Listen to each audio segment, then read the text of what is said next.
Hello ladies and gentlemen, Dave Dobbs here. It's June the 23rd, 2021 and well, lots to talk about because we're on the other side of the flyby that I've been predicting for some time, and we knew it was going to come in. We knew we were going to get all the things that we've seen. It certainly hasn't been as big as I was expecting it to be. Not that I was expecting it to be that massive, because as I've said before, it's been coming across and coming down across here. Well, let's actually go to what we're really seeing here. I've just got the basic model without any of the overlays, and if we go from 2020 and I press play, you can see we can see Kerberos and Charon, and we can see Hydra coming round, and these two have come up through, and we see Hydra coming round, and also and that's, we've got 1, 2, 3, and these two, and you know, there's been a little bit of confusion as to, you know, as I talked about in my last video, and it's a big change, is the understanding that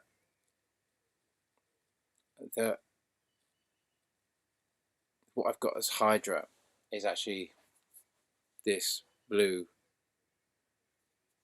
we can call it the blue Kachina.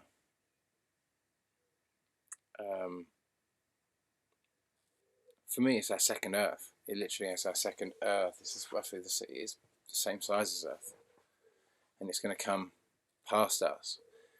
And so let's just see what's just happened. Let's just see what's happened, because every time I talk about this, obviously it's a big thing, and I never really know how to broach any of it.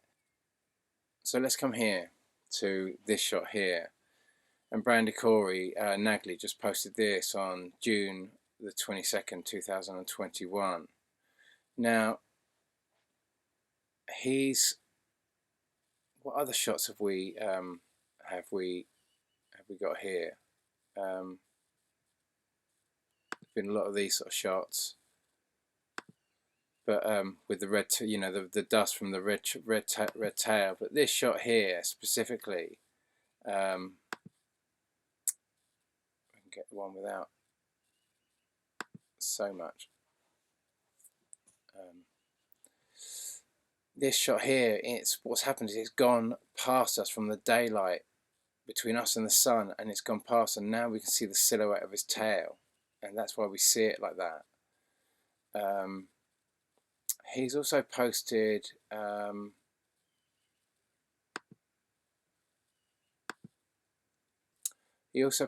this video here, and it's very difficult to see, but this was caught on a webcam, and he's just showing you in the webcam this object flying by, and he's kind of corroborating it with various bits of footage. And I found his research quite interesting there, because we haven't had many brilliant shots of it, although I have had a subscriber shot just come in of the skies as well, and I'm going to show you that as well.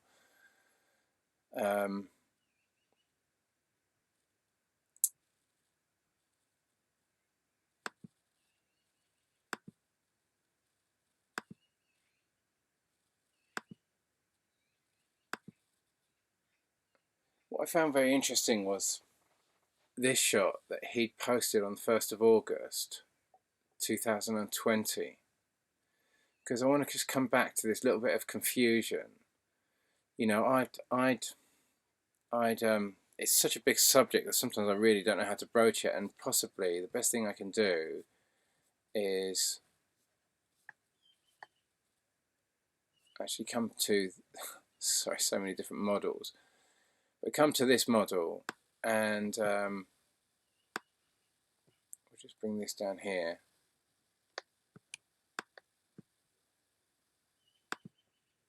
And we're just going to come back to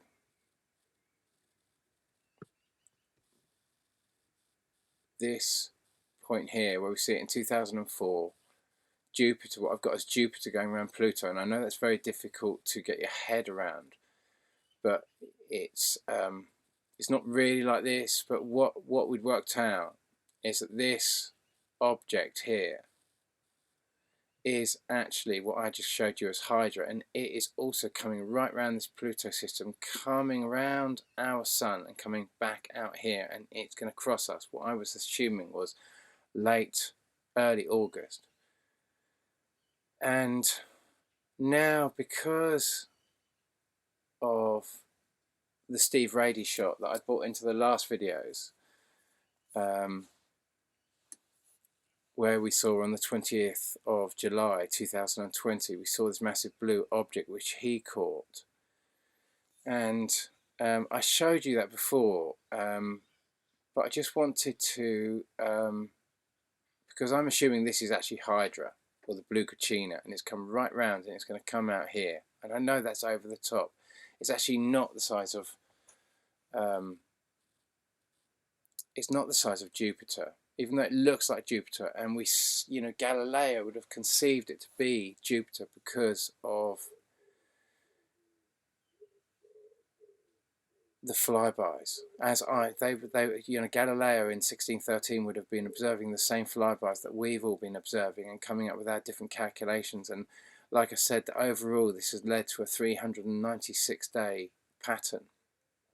You know, 2 lots of 200 days minus the 4 days of error that would always occur, which left me back to 396. And it wasn't until, and they're the numbers of Jupiter.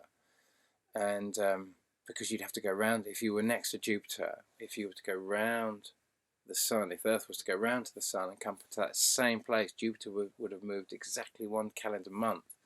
So it would have been 365 days, or 1 year plus 1 calendar month, which ironically I discovered when I just kind of kept coming up with this 396-day anomaly myself. And then one day I took the calculator and I divided 396 by 13 and then times it by 12 and got 365, and nearly fell off my chair. I couldn't believe it. I mean, this whole thing is absolutely covered with mystical numerology, without any shadow of a doubt.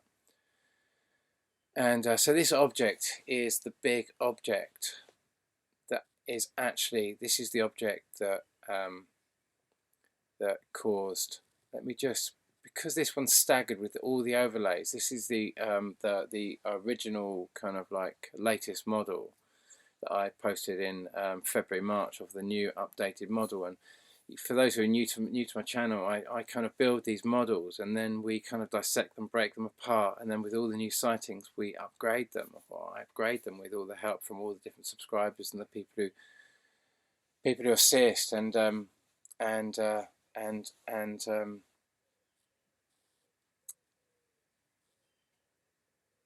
there's been, you know, there has actually been, you know, without trying to kind of lose my flow here, there's been some assistance, a little bit more assistance coming in.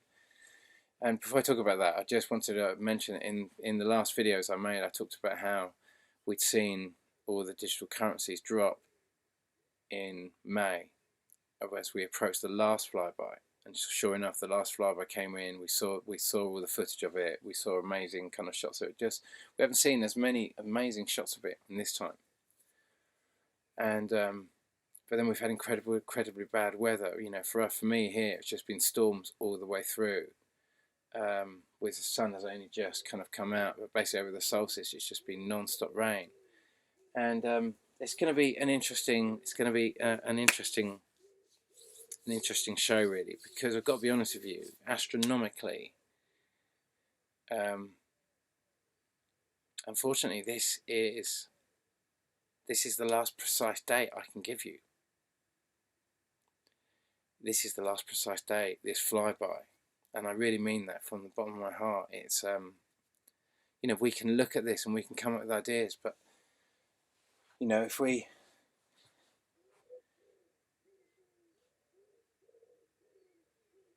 can understand that when we're talking about Hydra, we're talking about this object, really. What here I'm calling Jupiter, because it looks like Jupiter, and Galileo would have seen it as Jupiter because of this 396-day anomaly with all these flybys. So he would have seen Jupiter in that and assumed it was the moons of Jupiter, and that means that the Jupiter we're seeing, like the Jupiter we all saw on the big conjunction on the 21st of December, the Jupiter we've got used to in our night sky, is starting to look like it. it's a bit of a decoy, if I'm actually honest. I mean, it's so over the top to say that, but we're starting to see through a story here on a very, very big level, and where we're all getting our little peepholes. These collective volume of peepholes through the grand deception that we're all getting. We're all starting to see a much bigger picture, and as we see a bigger picture, obviously, I talk about it in Laughing Gas, in my book Laughing Gas. I just saw I'd got a sale as well, so thank you for that, whoever actually bought a copy via Lulu, and actually that's amazing. I call it emotional mass, and that is, some knowledge comes with a great deal of responsibility, and therefore it sits, if you like, heavy in the heart, and if you misuse that knowledge, it can really work against you in a massive way. And if you use that knowledge for the betterment of all, it can benefit not just humanity but you, and it can knowledge comes with great responsibility. Great wisdom comes with great responsibility, and that's what's coming out of all of this at the moment. And I'm gonna talk a little bit about, also gonna cover, I met a lovely man yesterday by the name of George, and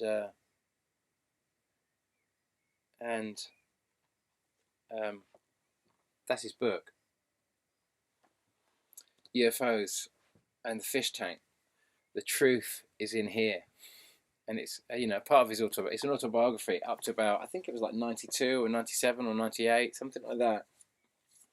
And he's a ufologist, and I just met him in Avebury, coming to visit the Stones, and I came with a bunch, and we've had a really fantastic adventure. And a very dear friend of mine who was big with Cycle Maximus back down in Bath. They were kind of making amazing rickshaws, and I think they're still up to all sorts. But he does this kind of printing press in this electric pink old converted milk float, which he's turned into an old-fashioned printing press. And he was here with a lovely bunch. He's been up here at the Barge Inn in Avebury, just outside of Avebury, for the solstice, and he brought a whole bunch with him. And I met this lovely guy George, who has frequent trips in UFOs, and I just had an incredible time with him. In actual fact, I went off last night, and it was the first night it was absolutely clear, and I was so tired and I wanted to go to bed, and he was in here with me, and we were talking about his experiences. His experiences are just fantastic. I'm going to read you one. When we've done with our little talk here, I'm going to read you one of his experiences. But I said it's such a clear night, and he said, you want to go up the Stones?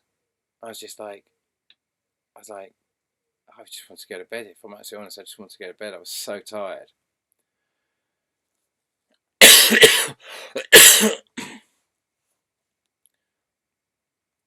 And he said, and I said, yeah, why not? Let's go up the Stones. It was crystal clear. The moon was coming down, so I don't know what time it was exactly, but it probably was about. Well, it was just getting light, but just starting that dawn light was coming in when we got back. So, and the moon was just off the horizon. It was utterly blood red. So this thing has now moved beyond Earth. It's come from between Earth and the sun, and now it's gone past Earth, above Earth, and heading out. But have you noticed that the Icelandic volcano hasn't massively has quite considerably increased? It's come over the top of that other mountain now. It's filled in whole valleys all around it. Everything's filled up now, and now it's just spurging out and coming, heading this one last valley, and then it's going to be, heading for the sea. You know, there's been a massive release, and so we've seen a lot of activity. You know, it hasn't been massive. We've seen quite a lot of seismic activity. We've seen quite a lot, you know, not massive volcanic activity, but it's been happening. And obviously, the Icelandic volcano has definitely increased, as we would expect. But anyway, we got up to the stones, and we went out, and it was clear, and I was just looking up, and I was just looking around, and he said, "Look, okay, you need to look up now." And I looked up, and I stared, and then what looked like a satellite, but it didn't like just follow along. This satellite just came into view as bright as a button, and just moved on a little tiny bit, and then just disappeared.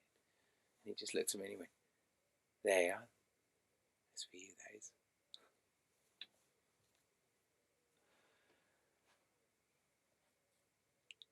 You know, and it's, you know, he's so open.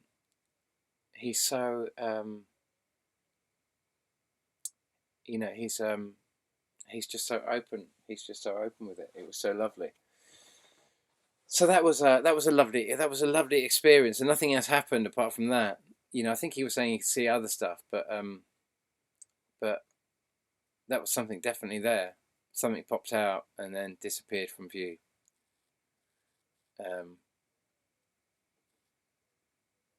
Brighter than a star, brighter than the North Star, bigger than the North Star.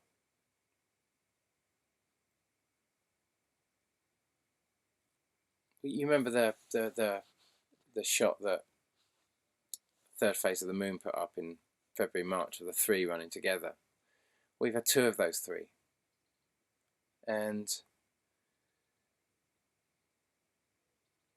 we can see from Brand and Corey Nagley's shot that that the 1st of August was the exit point of one of those twin tails, which will be closer to us in late July, early August. And that means that Hydra, or the big one, the Blue Kachina, has to come after that. Shortly after that. You know, we saw Nick Thomas's shot on the 9th of July. Yeah, we saw Nick Thomas's shot on the 9th of July. And you can imagine that was between us. You know, I've got it here, but that was obviously between us and the sun. You know, these overlays, this model is still ballpark, and the reason it had to be done like this was just to capture it's the only way I could capture the overall kind of orbital mechanics of it. But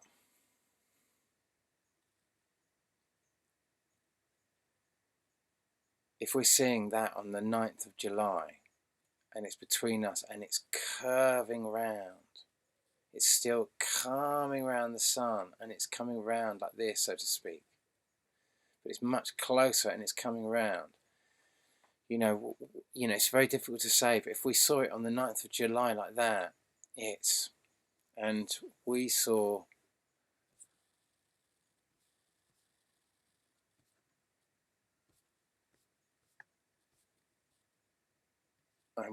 that shot by Brandon Corey Nagley on the 1st of August 2020. That's not the same thing. That's not the shot that Nick Thomas showed on the 9th of July 2020. That's the last twin tail object So we kind of know the time of that one.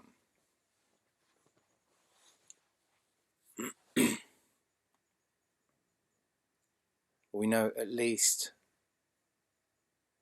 yeah, we kind of know roughly the time of that one.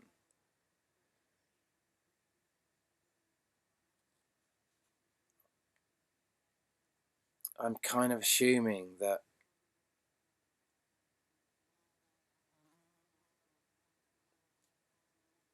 that's going to be the last one. And then we've got the big one, the one that could potentially cause an eclipse. You know, it's difficult to say. He posted quite a few different shots of that, but you know, it's, you know, if I many unusual things. This video from Nibiru Action, he's posted some absolutely epic shots here. Let me just get the sound there.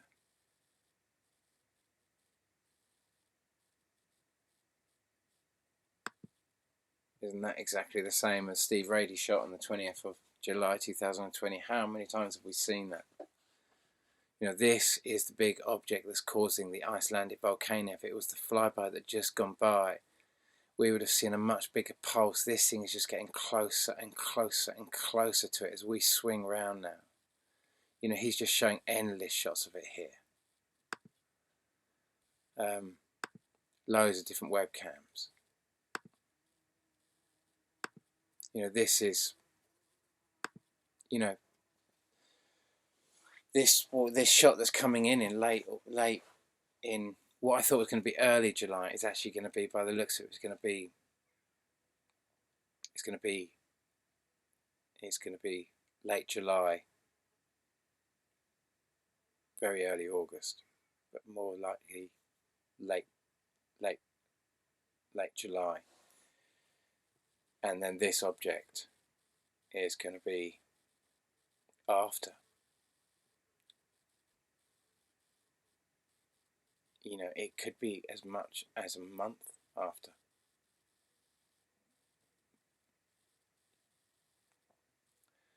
But it could be,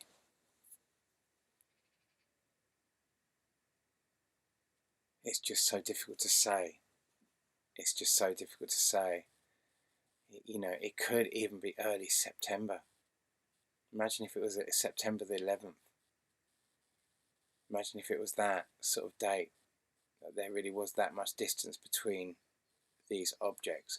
You know, it's August, September though, isn't it? But it's just a totally unknown when this one is going to cross. You know,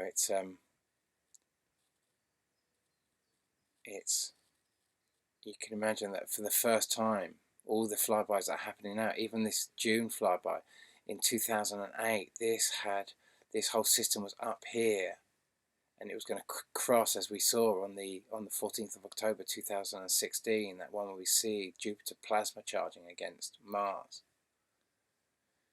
That's what this was, above the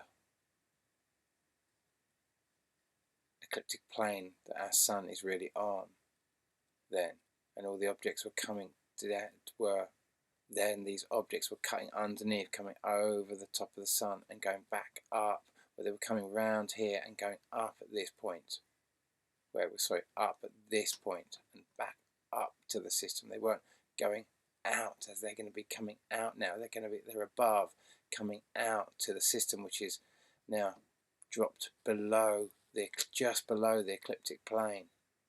And these are above, heading back down and out, and that's why makes this specific aspect so interesting. And this, you know, we weren't close enough from 1939 to 1945.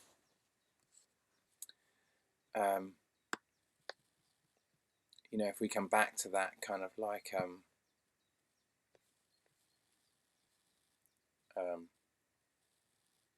from this point here, we didn't get close enough to this system for the big object, the big blue object, to also go round our sun. Only the three that were the three twin tails that the third phase of the moon caught at the beginning of the year came round. The fourth object, the big one, didn't. cross through.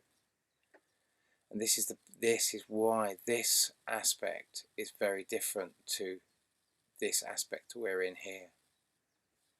You know, where, you know, I've narrowed that down and I've taken away all the big objects and just tried to show you the big object, thinking that's the way it goes. But of course, it actually comes all the way round at the moment. That's what it's doing at the moment. And I'm of a mind it didn't do that in 2011. No, sorry, it did do that in 2011. What am I talking about?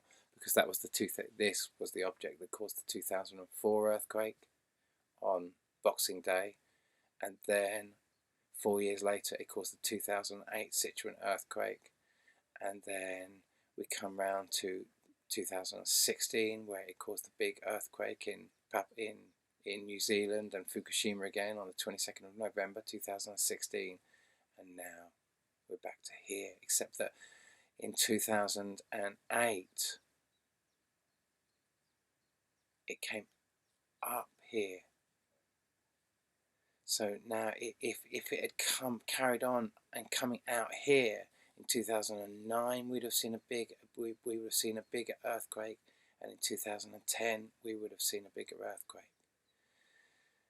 And that's why I'm of a mind that at the moment, because this object's coming out, we get this other sequence of earthquakes this time that we got in 1930, from 1930, the later part of the, 1944, 1945, 1946, 1947. We would have seen these aspects, but not the big one. All of the other aspects. So that's where we're at with that.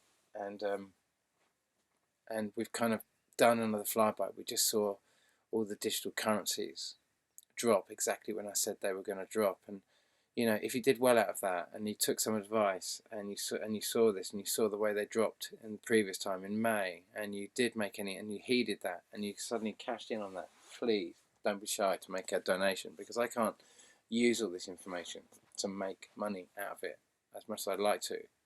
It just goes wrong for me, that sort of stuff. I can't directly profit in this. I know that sounds up my own backside, but it just doesn't work like that for me. It's I just have to do the way I'm doing. So, you could either buy a book on Lulu, or you could donate to the channel. You could do whatever you like, to support me in this, because it takes an enormous amount of time and effort to do this. And I just want to come back to talk about donations and a bit of gratitude to those who have donated. I talked about in my last video, just before the solstice, I talked about I called JDoc74. He sometimes goes by AKA JDoc74, but he just made another donation, and I'm really and he stressed to me that the name he signed it with is Dragon555, which is his Reddit name. And it's the second time he's mentioned that I need to get onto Reddit and to tap into the younger population, and this is where a lot of them are, and I just really want to say thank you for that. Thank you so much for doing that. So I keep looking at my screen over there and thinking my camera's there, and thank you so much for doing that. And I'd love you to see that amazing birthday celebration, and thank you for the shots, and just thank you for bigging me up there. I really appreciate that. And we had I've had a few other donations. I've had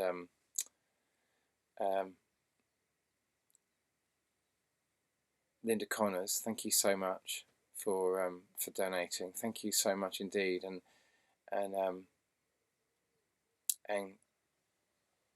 Kelly Fredericks, thank you also so much for donating, and thank you for the. I've only got I haven't got any. I probably can track down more information, but for the person who bought a book via Lulu, thank you so much as well.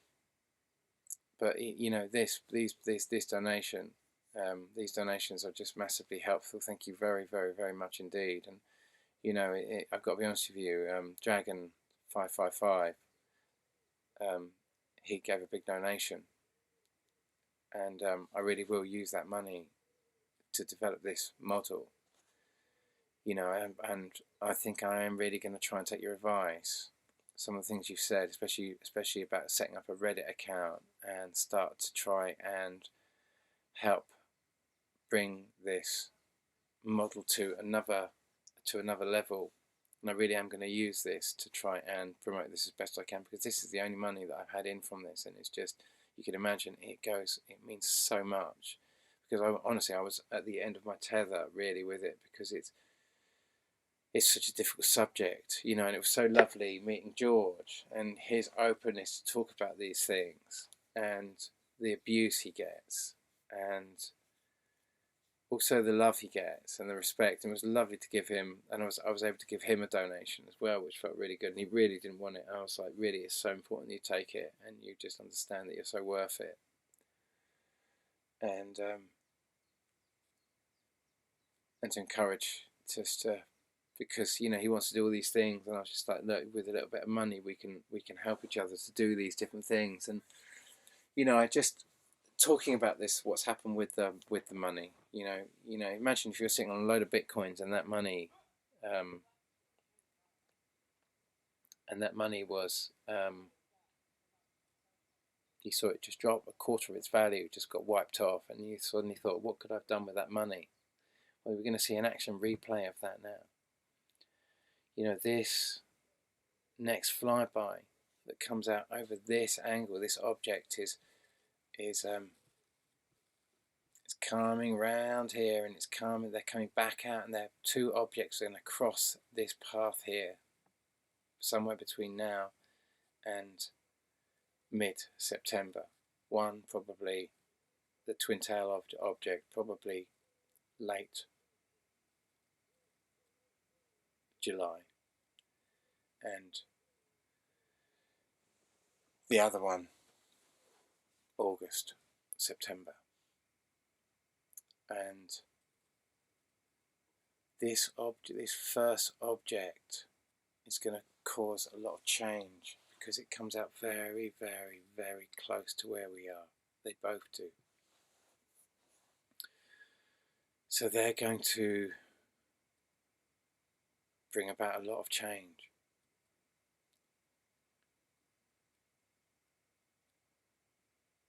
You know, and what's made the value of these cryptocurrencies go so high is, you know, when now that through accounts like eToro and all these different things, the US dollar and these fiat-based monies can hook straight up into these digital currencies. And so they can manipulate them with all the same fractional reserve banking that has caused this whole problem from start to finish. You know, this bottomless pit of money that the bankers can create for themselves by just moving money by the value of money. You know, for every dollar they seem to move, they can seem to print another $10. And this massive explosion has caused the price of these cryptocurrencies to go through the roof. And now we come to a very, very big juncture. And many of you have been waiting, thinking that your bitcoins are going to be the kind of treasure at the end of the rainbow. And all I can tell you is, in my opinion, and this is only my opinion, I can't give financial advice, even though I've been successful about my prediction of the drop in value in the last two sequences, absolutely exactly right on the money, just because of the movements of this thing. Because the money does what we do. When we're scared, the money acts out our fears. And it tries to go to high ground. And you can imagine so much of our produce comes from China, that if you're going to talk about big earthquakes, and there has been big earthquakes in China, especially in May, and many of those could have been massively downgraded to try and curb this economic tsunami that's caused by this fear.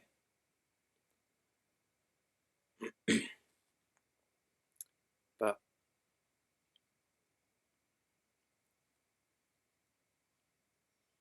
it's like you've got a hand to play. If you've got a hand to play, and you want to, you want to be sitting on fertile land, fertile, safe land. You need seed. Nature doesn't store all its existence in tin cans. It invests its entire genius in seed. Seed, clean water. This is when you want to use those assets. And we've all got to do what we've got to do. There's no doubt some of you are thinking, it's just going to come to next year and you're going to put it all back and blah blah blah, and that may be, but you've seen the way this has developed, you see the way this is charted, and you see the way this has opened up this bigger picture, and this model has changed all the way through. It's just, Planet X is not a belief. It's an observation. It's all just observations that help us build these models, and these flybys that happen now will be the final pieces of the big puzzle that enable us to build this whole big model on a whole new level. But this process that we go through here is so much bigger than what you can ever realize. It's a massive, massive process that's happening now. It's a huge process, and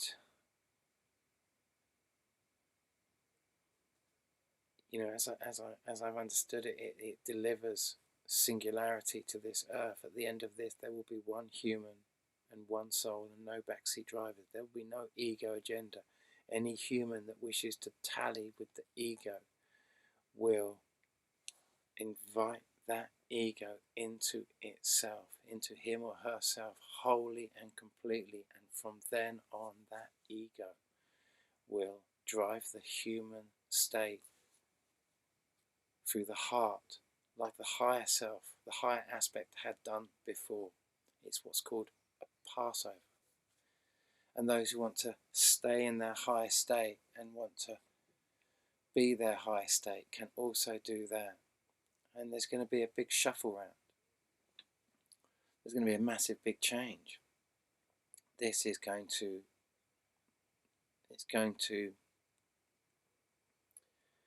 bring a tide. And many of you know bits about this great tide. It takes a long time to come in. It takes not a tsunami, it takes 10 days to come in. We have the evidence of it here in 1606, 1607, like I say, with the tsunami. Well, not here, but around Glastonbury and the Glastonbury levels, Somerset, where the water came in and it flooded in, and it took 10 days to come in and it took 10 days to go out. And it brought all the mud down from the surrounding hills, and it just filled up. The harbour was gone, and it all just became the Somerset levels, all just filled with this, all the topsoil of all the surrounding hills that were brought down into that area and filled up the entire, what was the Sea of Avalon, became the Somerset levels. But the object that caused that, the same object that caused, going all the way back, caused the 3 days of darkness and earthquakes across Asia, earthquakes across Africa, and earthquakes across Europe in 262, the collapsing of the Roman Catholic Empire, the Roman Empire, and the sacking of Rome, when the Goths came in and destroyed Rome because Rome was on its knees. And then after this, all the plagues and the famines came in. They were decimated as they had decimated for the previous 1,000 years. So they were decimated. So you sow, so shall you reap. And that is the rules. It was Jesus's prophecy, as he said. And this next passage, we saw, we saw it coming in the 1600s. This would be SETI B mirror, and then Galileo seeing Jupiter and Saturn going around this system, and then Isaac Newton, and then you know, the William Herschel, and then Neptune, and 84 years later, and then 84 years after that, you know, Pluto, and you know, this cycle that we've seen, that they've thrown this story over us. And the reason they've thrown this story over us and separated us from our true galactic triangulating point where we truly are is because it's a shamanic process. If you're ever going to do any type of shamanic traveling, you know, you might know where you want to go, but you need to know where you are. You know, to navigate, you need to know where you are. And we are operating with a misconception of who we are and where we are. And this is a means to help you triangulate and see a bigger picture of what's really been going on for the last 1800 years. And when you can see this whole story for the last 1800 years, you can go back 3,600 years. And you can go forward and you can see all of this great celestial cycle that you've really been in. You know, and these decisions that you're making now, which are really just which one you wish to be, whether you wish to be your ego self or your highest aspect. There's no wrong choice, there's no bad choice. This is a win-win-win situation that has been orchestrated by what George would call our brothers and sisters that have been assisting this earth through this process and protecting those who are willing to speak out the truth and bring allies to one another so we can support each other in a great message to help us prepare for this. There's so much that is going to happen here, and just, you know, if you're ready to be prepared for this, you know, it's time to speak up now. You know, you have 1 month to speak up now and to speak your truth out. And just that process in itself, speaking your truth out, will help you. You know, if you choose to leave this earth completely at this time, for whatever reason, because your body dies or because your body has not chosen your highest aspect, and your highest aspect chooses to leave, lets go, and offers your body to your ego and says, no, you tally with that, not with me. As the message was said to me when I had my first communication, I said, but why? And it said, if you do not want me, you do not have to have me. It's a big thing that's happening now. And many of you are going to make your decisions during the next flyby, because it will become a lot realer as we come into the next flyby, because of the proximity. And that is, as the Colburn Bible says, you know, the Colburn Bible was unearthed. It was taken out of the place it was held by the Catholic Church, by effectively Henry VIII, when he the disillusionment of the monasteries, and he'd hung, drawn, quartered the Glastonbury abbot. He'd hung, drawn, quartered many of the Catholic abbots and kicked the Catholics out. And one of the books that was released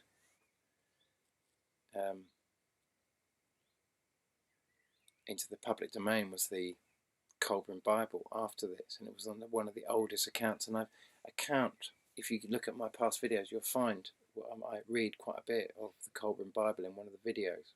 So it's there if you want to listen to it. It'll blow you away. If you haven't heard it, oh my goodness me.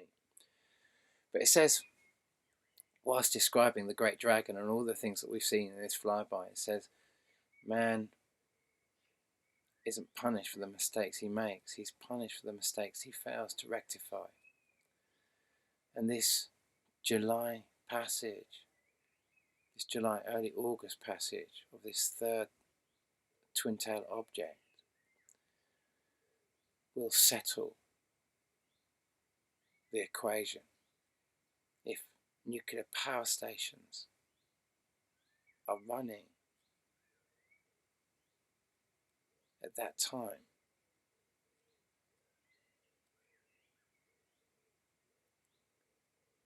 you've seen, I've warned you about all the other, as we get close to this and we've seen the pump failure, we've seen evidence of another, we're talking about evidence of something else going on in another nuclear power station in China. We can see what happens when, we saw what happened in the Carrington event in 1859. Anything that carried electricity melted. All the wires, all the big wire cables melted. Electric motors, just like the ones that would have been running in Chernobyl on the 26th of April 1986, would have just melted. You can't put the generators into cold shutdown because that involves firing up the pumps. And those pumps, if there's an electromagnetic burst, a CME, or just massively increased human resonance because of a close proximity of a flyby, the pumps will fail, the reactors will overheat, and if humanity cannot solve this problem by then, this will solve the problem. This will solve the problem. We have a responsibility to this earth, building nuclear power stations, covering this planet with nuclear power stations, just in the name of carbon, stopping carbon dioxide, when we can see the carbon dioxide is spewing out of the volcanoes and earthquakes. We've got 0.04% carbon dioxide, 97% of that, something like 97% of that is naturally produced. 3% of the 0.04% is produced by industry, cars. The Earth is dependent on massive volumes of carbon dioxide that enable life to exist. You are carbon-based. I am carbon-based. Everything is carbon-based. Saturating this Earth with nuclear power stations when we can see what happened with Fukushima in 2011. When we can see what happened in 1986. When we can see what happened with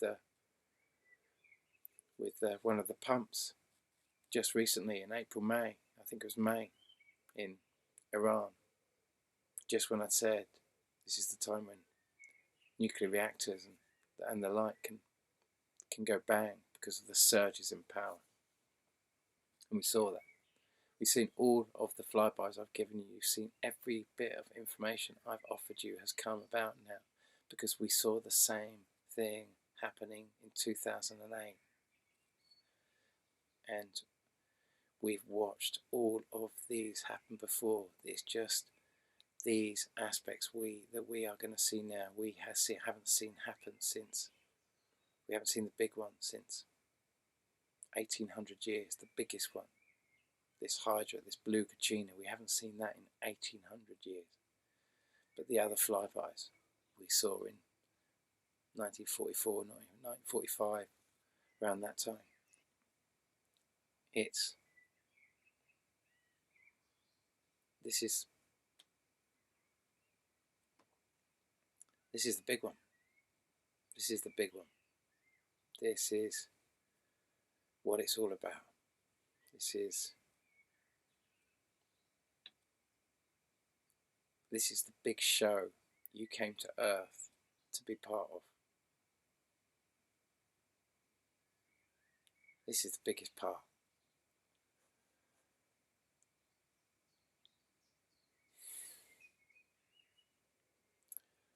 So whatever money we can get together, we're going to try and come up, I'm going to try and come up with a plan, and I'm going to try and get in contact with you all, and we're going to try and use Reddit and different things like this to see if we can bring people together and get a community of people to help me get this together and build this model on the highest level possible, as Dragon 555 has said he'd like to see. And he's made a big donation, and if you want to also help, you can. And we're going to start trying to, I think I'm going to try and do it. You know that how you often see that ad, monday.com.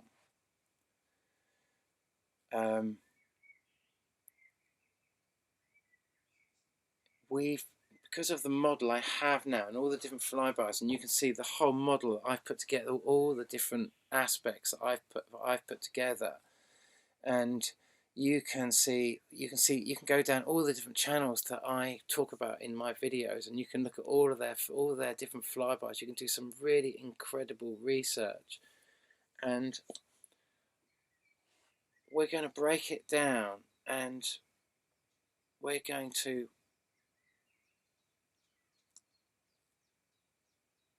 allow lots of different people to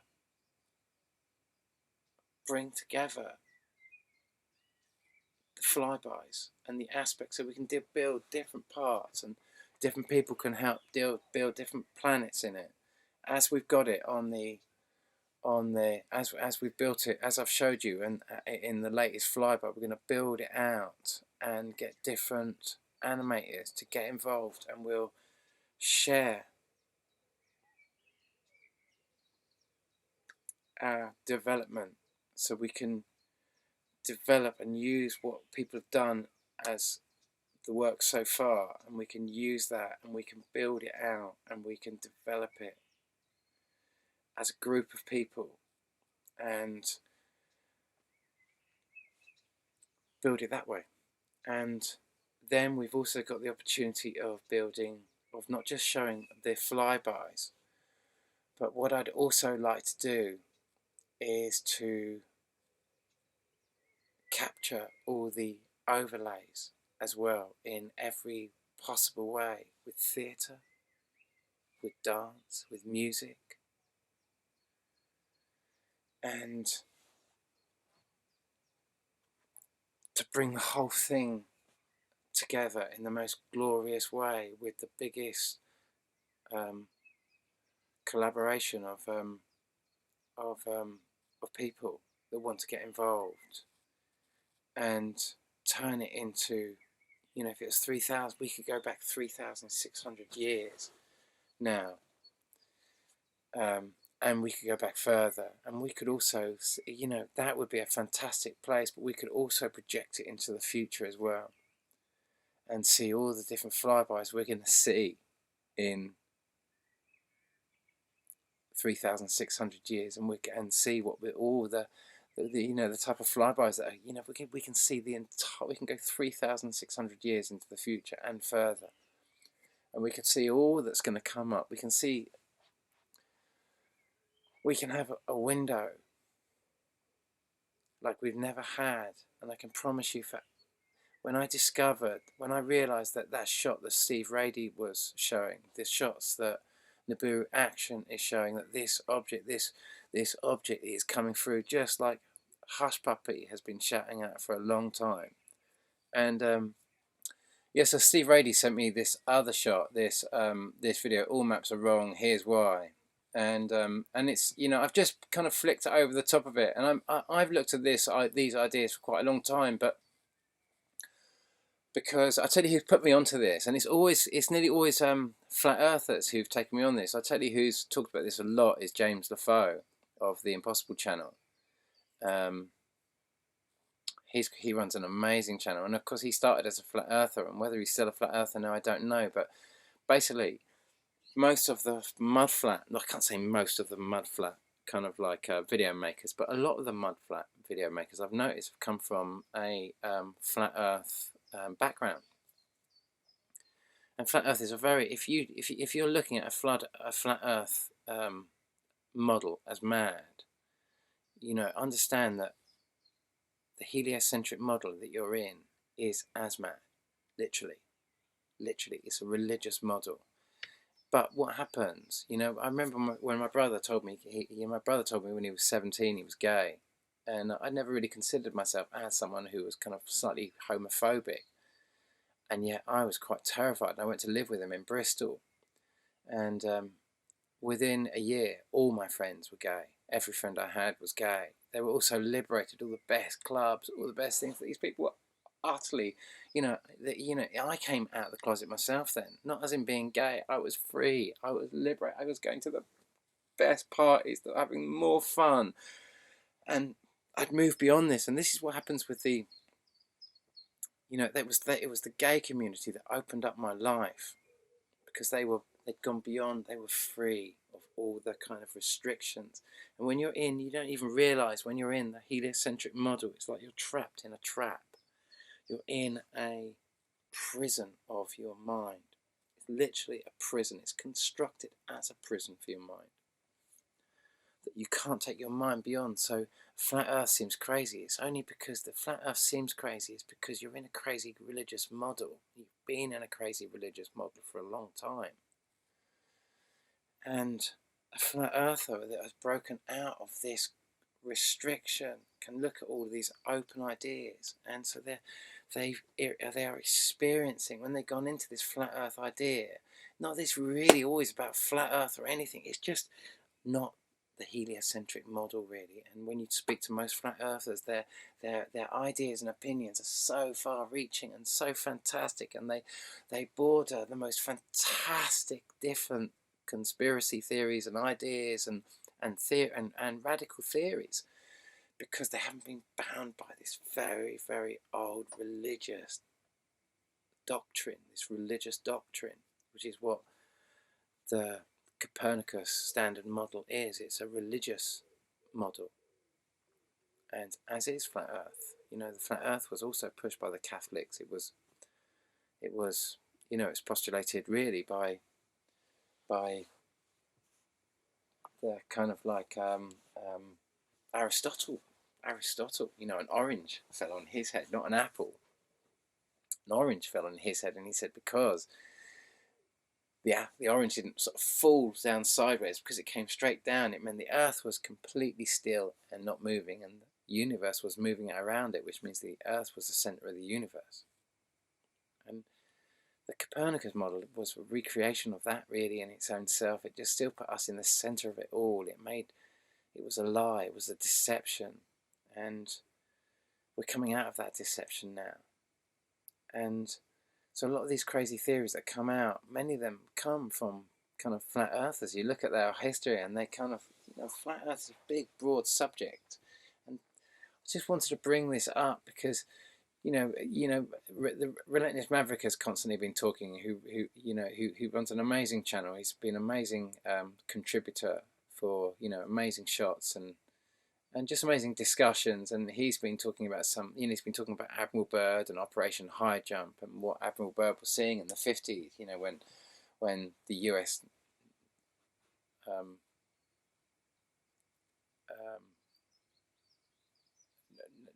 Navy lost a proportion of their fleet, and they lost a lot of men in Antarctica.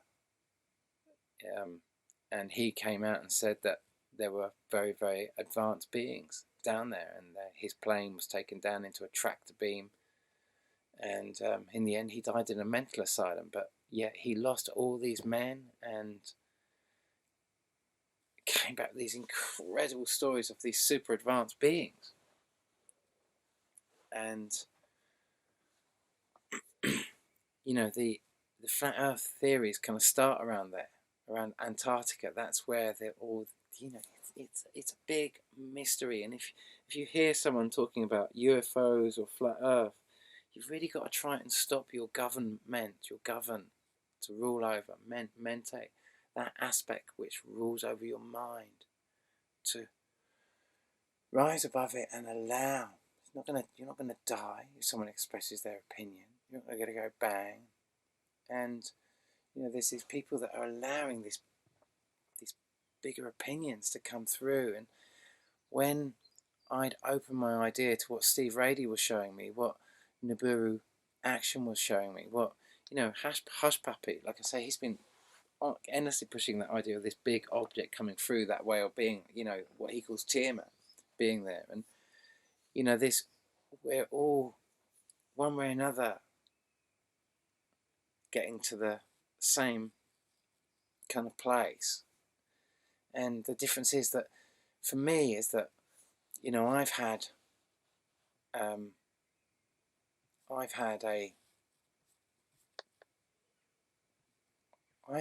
the opportunity of having the messages that I've had to come through, as having parents that were channels, and working with these beings, and getting the messages that I've had, and then opening up my own doors and going through my own process and opening what he calls my line of inquiry.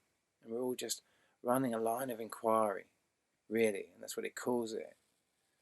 And it enabled me to build these models that enabled me to take all these postulations and put them into these models, so we can actually see how they move and make better understanding of it. And obviously this is still very confused, because you're looking at all this information, even though I've managed to get 1800 years of movement into a single flowing motion, which for me was a massive step. I want to be able to make this work in a kind of in a more interactive 3D model, and I want to get this to this place for this flyby. And I've got a funny feeling that we can all come together and work to achieve whatever we've got to achieve now. This is the crazy window that we come into now. We're in the last aspect now. So look, then I can feel the wind saying, "There you go, that's enough, Dave." Saying you can stop now. My videos go on forever. I'm so sorry they're so long. But I did say I'd read a little bit of George's book, didn't I? So I think I'll finish with that.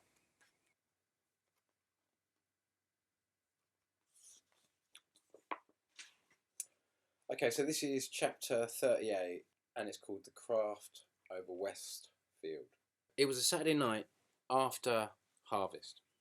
I looked at the time, and it was 10 p.m. I was feeling tired and went to bed. Normally I would be out with my friends on a Saturday night. I woke, looked at the clock, it was exactly midnight. I had a very strong thought to go outside that continued for a while. I looked at the clock again, and it was 12:10 a.m. I still had a strong sense to get up and go outside. I rolled over in my bed and said, "No, please leave me. I'm too tired. I want to sleep." I was lying there just exhausted, wanting to sleep. All of a sudden, the tiredness left me. I was wide awake and looked at the clock. It was 12:20 a.m.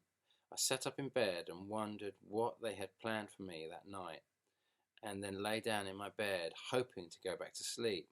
A short time later, there was a knock at the door. I looked up, knowing it had to do with my star friends on the craft. I looked at the time. It was 12:30 a.m. on the clock.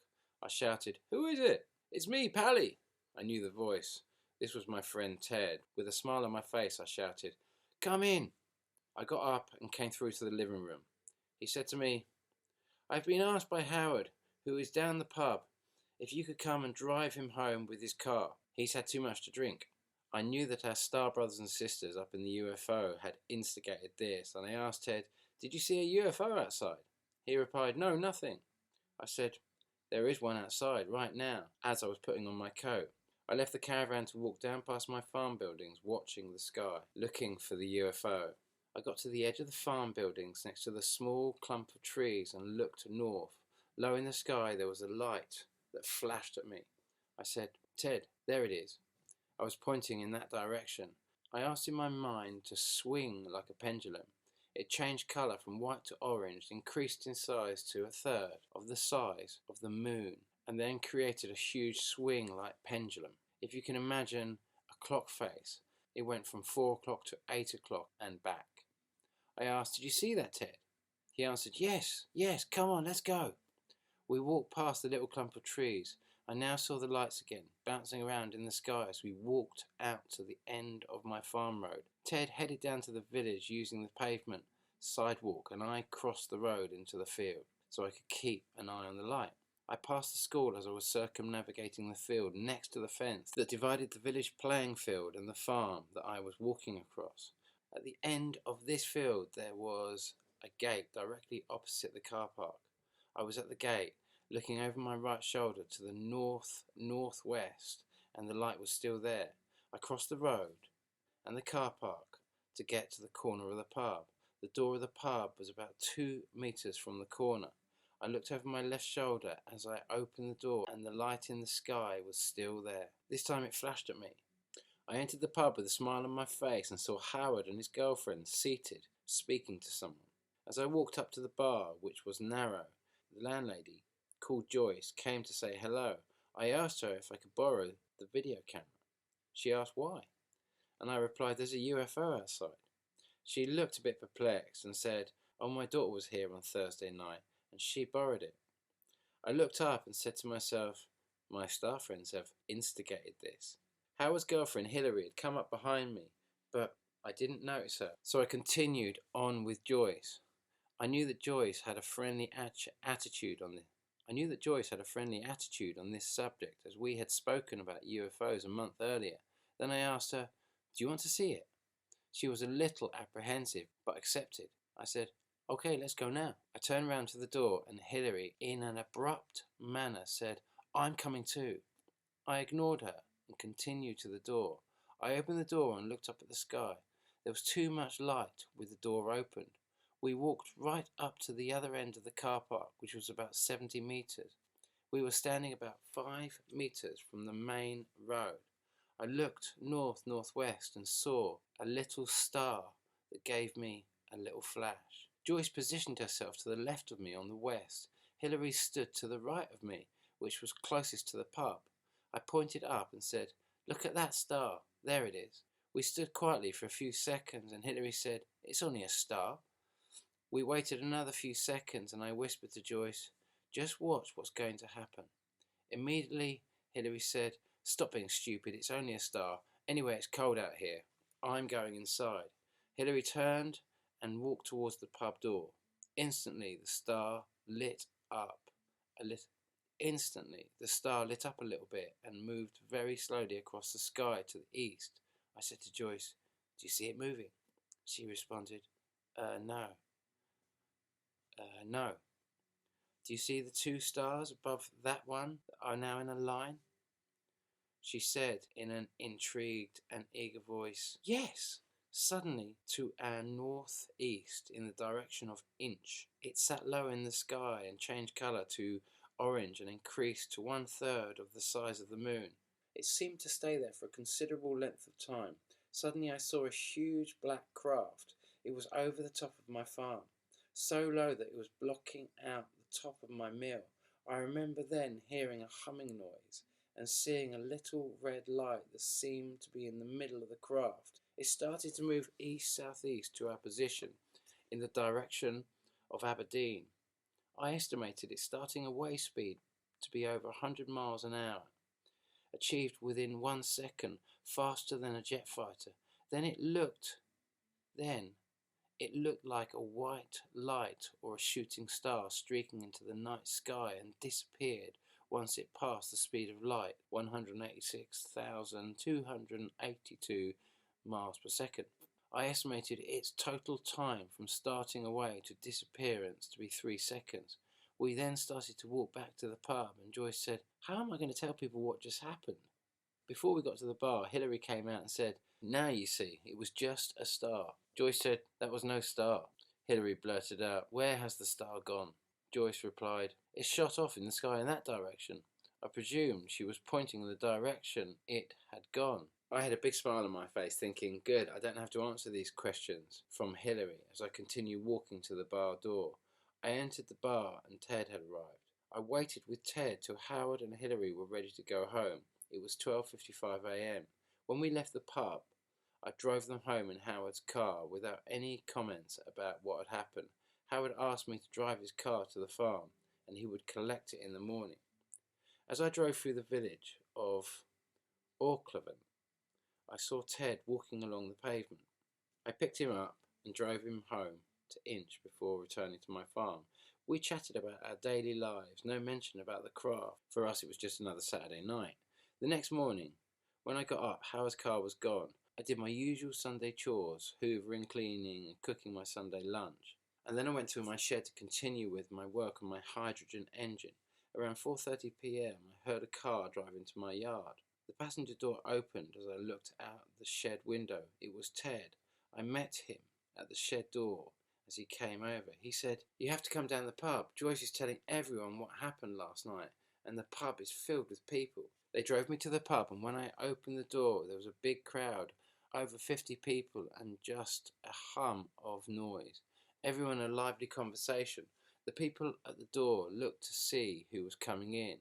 When they saw it was me, they went silent. As the crowd saw the way I was going, they got out of my way. I could hear the hum diminishing as I walked straight to the bar, approximately 10 metres from the door.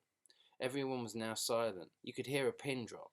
As Joyce was serving me, I could hear the glasses set down on the tables and the noise of the door opening and closing.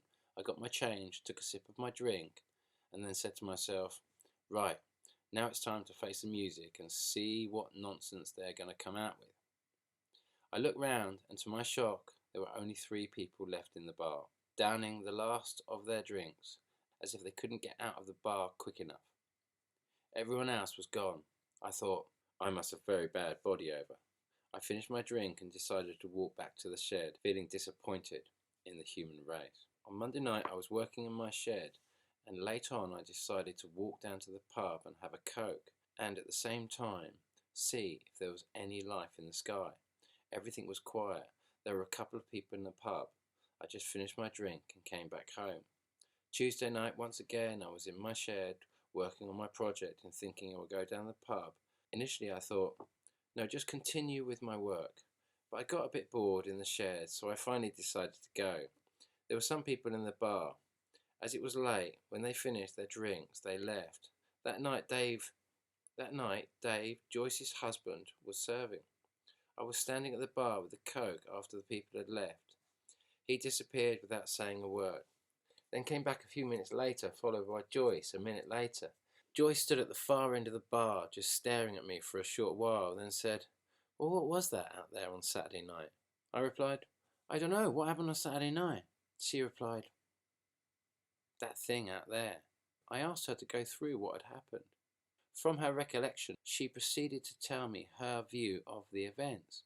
Joyce remembered seeing a round craft about half a mile in diameter suddenly appearing over the village of Orbital, covering the whole village. Then it shot off into the sky at high speed. As I perceived that she knew quite a bit more than she said, I asked, "Could you go through it again, please?" Then I asked her to go through it a third time, and she understood a bit more. And again, I asked her to go through it for the 4th time. There was still something that she wasn't getting. I smiled at her and asked her to go through it once more, specifying, "This time in detail, please." This was the 5th time. Everything she said was the same up to the point where the star crossed the sky and increased to a large orange light in the direction of Inch. From this point on, our experiences were different. What Joyce remembers was that the craft was right above us and it covered the whole of the village. Then she said, a bright light came from the bottom of the craft and hit the ground next to where I was standing. Then she said, "What was that?" She remembered hearing me saying, "It's okay, it's only me." I asked, "Where were you at this point?" As she was replying, she pointed to the top end of the car park and said, "I was at the top end of the car." She couldn't finish the sentence as something clicked in her head and she realised where she had been at that precise moment. And then she turned and pointed to the gate of the field across the road and said, "How did I get there?" Before I could even smile at her, she said, Oh no, don't tell me I've been on that thing. That was the end of our conversation that night. We never spoke about this event again. I finished my drink, left the pub shortly after. He tells, in the pub last night, he told us, not in the pub, but with friends that we'd met in the camping site, he told us some incredible stories. Some incredible stories. Anyway, he goes by the name George. He often comes to. Sorry, I read that so slowly. My eyes are so tired, and I'm so struggling to focus. When even with glasses, for some reason, I just absolutely struggle to. I absolutely struggle to read. In my own book now. Oh my god! I try and read my own book, and I just can't read the text. Terrifying. So I've just got to either try and get some really powerful glasses to try and assist me there, or anyway, he's often he likes coming here at weekends, and he's often here in Avebury, and he just gives you real permission. He gives people permission to consider these things, and most of us are scared to consider them. It's just like, oh, he's a bit mad. But as soon as I was there to kind of like give him that permission to express, it meant everyone else could come in and listen to him, and it was okay. It was okay. It's we were coming out with some pretty wacky stuff. Anyway, that's going to be it for today. I'm actually tired out. I can imagine you're tired out. All the love in the world. 1,000 thank yous. Big thank you for the donations. I think I'm going to try and do a Reddit thing, and I think I'm going to try and get in contact with all my subs through this and try and ask if we can all help make something happen here.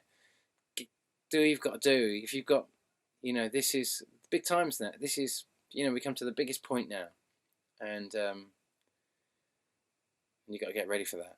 So all the love in the world, 1,000 thank yous, and I hope I'm going to speak to you soon, and we're all going to take this hopefully a lot further. Thanks again. Ciao.